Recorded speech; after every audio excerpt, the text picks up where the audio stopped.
As you remember. You no doubt have many questions. I would be a poor teacher if I did not give you the answers you seek here now.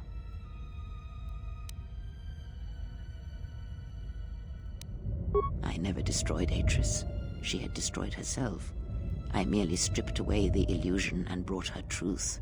Her teachings could not be allowed to continue, and like Malachor, she was part of your past, unresolved. She needed to be something you could confront and defeat one last time. It was part of your training, part of what was needed to make you complete. And there must always be a Darth Traya. The galaxy needs its betrayers, especially in the times to come. She loved you, you know, as one loves a champion. You were all that she could not be. Yes, it is all that is left unsaid upon which tragedies are built. More echoes traveling through the Force.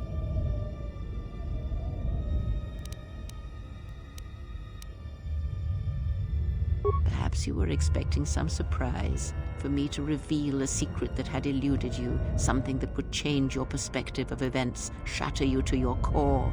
There is no great revelation, no great secret. There is only you. No, there were not. In times past and in times future, there are Jedi who will stop listening to the Force, those that will try to forget it, but maintain unconscious ties.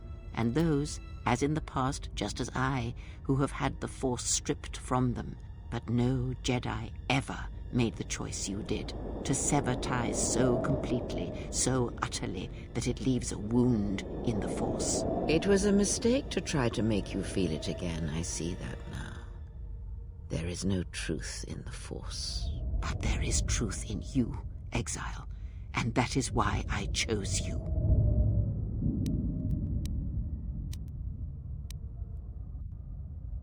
It is said that the Force has a will.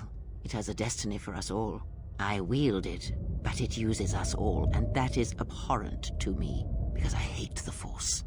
I hate that it seems to have a will, that it would control us to achieve some measure of balance when countless lives are lost. But in you, I see the potential to see the Force die, to turn away from its will, and that is what pleases me. You are beautiful to me, Exile. A dead spot in the Force, an emptiness in which its will might be denied.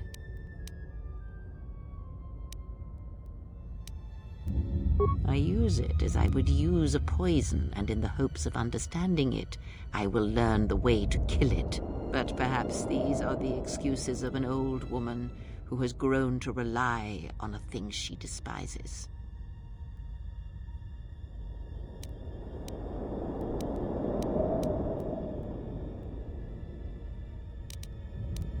Yes, always. From the moment you awoke, I have used you.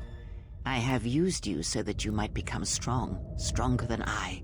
I used your death to deceive the Sith, to make them believe they had won, so they would turn on each other.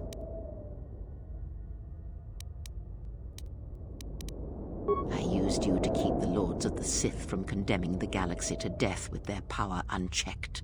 I used you to lure them to Telos, where they could be at last fought and killed. I used you to reveal Atris's corruption, so that her teaching could be ended before it began. I used you to gather the Jedi so they could be destroyed, and I used you to make those who wounded me reveal themselves, so they could be killed by the Republic.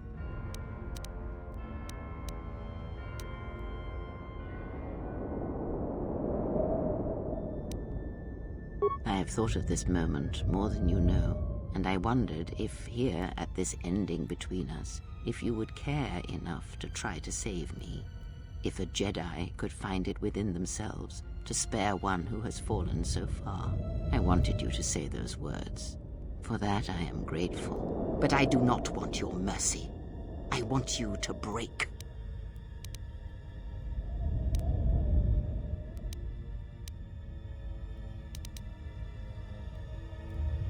Indeed.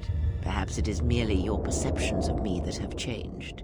It is strange that you believe Malachor has not. But it has always been timeless to you, this place, and words have always been inadequate for the horrors that took place here.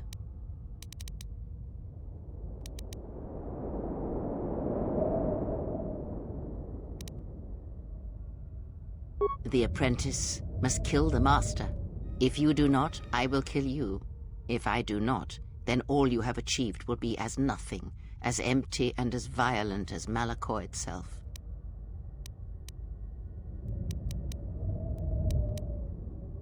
Then you will break, and then, my apprentice, you shall die.